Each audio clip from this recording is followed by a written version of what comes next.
आज भारतीय जनता पार्टी संघटन पर्व 2 चाच भाग म्हणून या ठिकाणी सातारा जिल्ह्यातील भारतीय जनता पार्टी संघटनात्मक निवडी प्रक्रिया या ठिकाणी पार पडत आहे।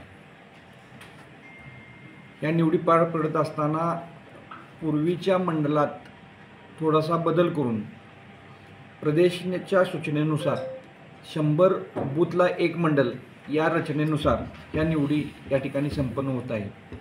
त्याचाच एक भाग म्हणून मला कोपार्डे हवेली मंडलाचा निवडणूक निर्णय अधिकारी म्हणून या ठिकाणी पक्षाने नेमणूक केलेली आहे आणि आज कोपार्डे मंडलाची निवड प्रक्रिया म्हणजे मत जाणून जे पदाधिकारी या मंडलामध्ये येतील, कोपार्डे जिल्हा परिषद, मसूर जिल्हा परिषद, हजारमाची जिल्हा परिषद आणि पुशेसावळी जिल्हा परिषद साधारण 152 बूथच्या पदाधिकाऱ्यांची आज बैठक आणि 1 to 1 चर्चा आज या ठिकाणी संपन्न होणार आहे आणि याचा रिपोर्ट हा डायरेक्ट प्रदेशला आम्ही सबमिट करणार आहोत बंद लोखंड्यातून।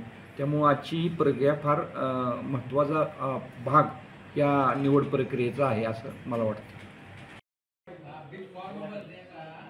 महाराष्ट्र प्रदेश भारतीय जनता पार्टीच्या वतीने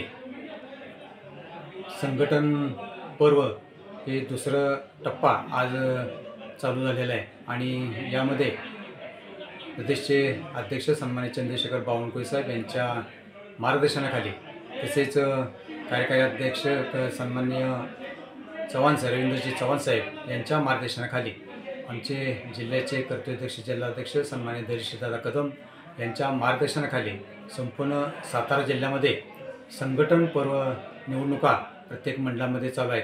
अशाच पद्धतीचे संघटन पर्व निवडणुकीसंदर्भाची महत्त्वाच्या बैठक आज कराड उत्तर मंडलमधील व कराड शहरमधील बैठक आज या कराड सर्किट हाऊसमध्ये संपन्न होत आहे। या ठिकाणी भारतीय जनता पार्टी हा पक्ष प्रथम राष्ट्र, नंतर पक्ष आणि नंतर स्वतः या 3 तत्वानं चालणारा हा पक्ष आहे आणि यामध्ये अनेक थोर दिग्गज नेत्यांचं योगदान या पक्षाला मिळालेलं आहे आणि त्याचीच प्रचिती म्हणून आज भारतीय जनता पार्टी हा जगातला सदस्य संख्या असणारा 1 नंबरचा पक्ष आज या ठिकाणी झालेला आहे। यामध्ये अत्यंत पारदर्शकता ठेवून हा संघटन पर्व निवडणूक कार्यक्रम या ठिकाणी आज आयोजित केलेला आहे आणि हा कार्यक्रम आज आम्ही कराड उत्तर मंडल व कराड शहराचा आज या कराड सर्किट हाऊसमध्ये आम्ही या ठिकाणी संपन्न करत आहोत। थोड्या दिवसामध्ये याच्या निवडी जाहीर होतील असं धन्यवाद। जय महाराष्ट्र।